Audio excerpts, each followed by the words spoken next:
All aboard your tech news, games, and deals caboose. We have some Praey for the Gods early access and Heat as well.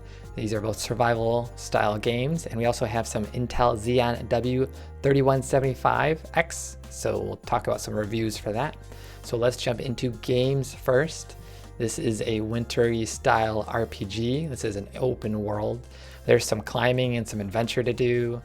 There's some survival and crafting as well at 028.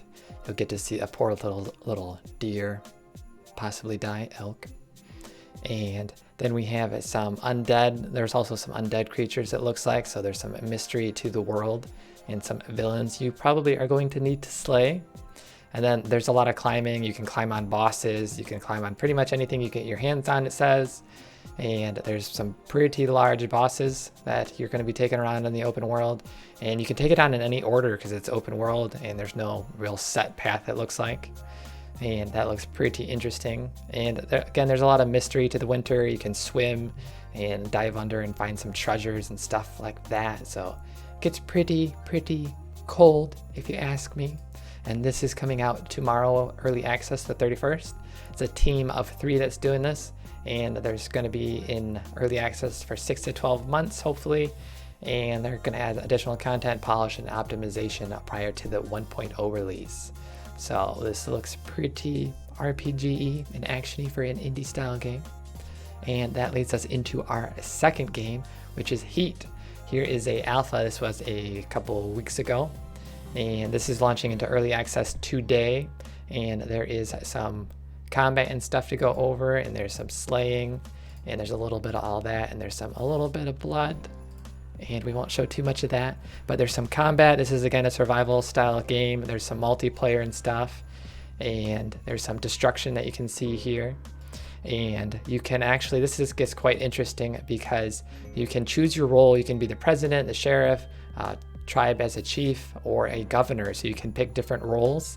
And again, there's up to 32 people in an open world survival style game. There's a bunch of crafting to do, and it gets pretty intense.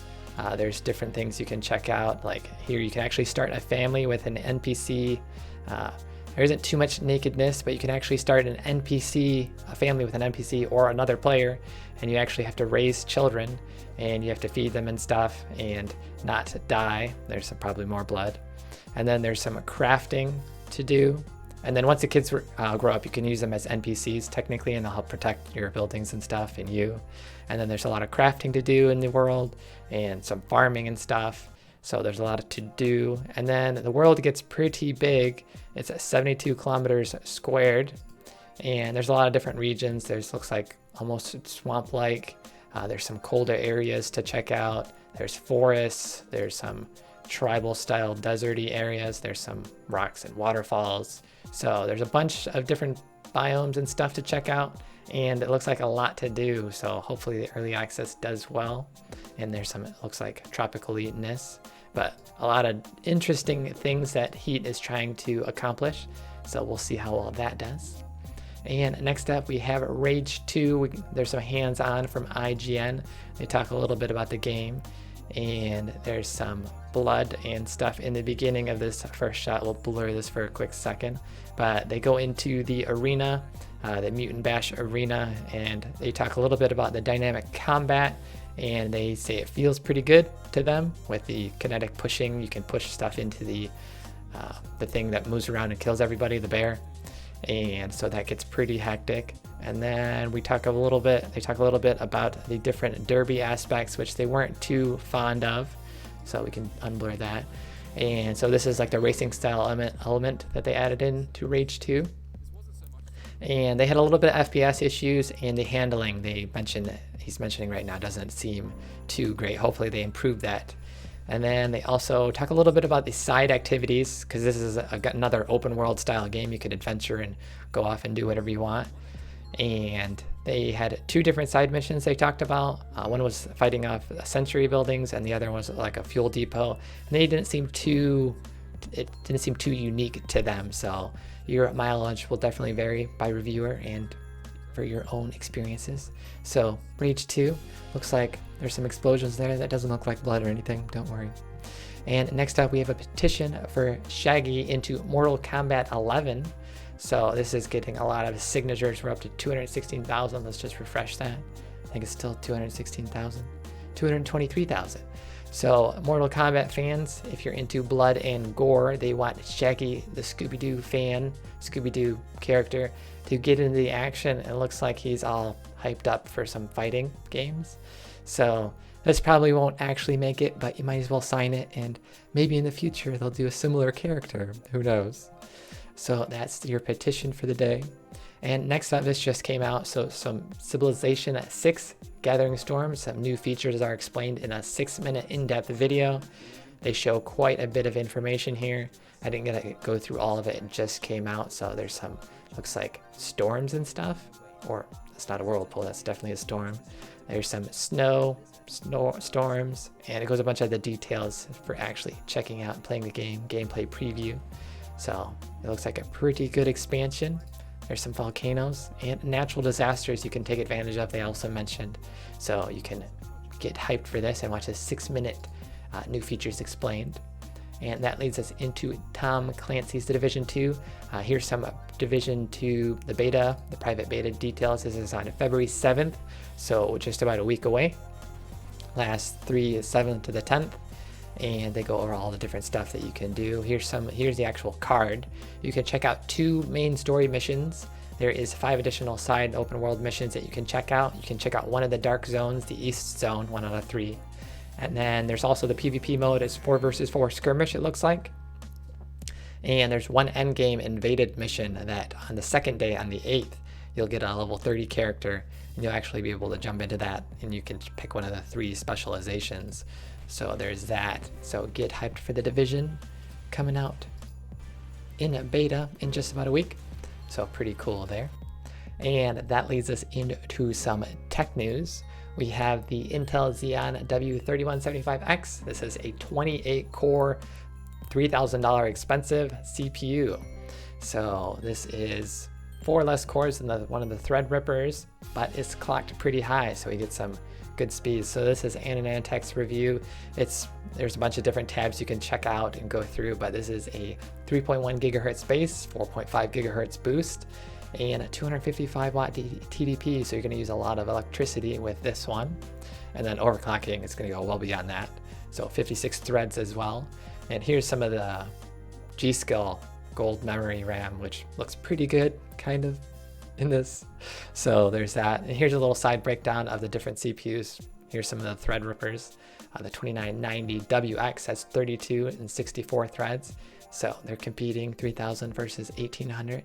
You get some more speed for less cores.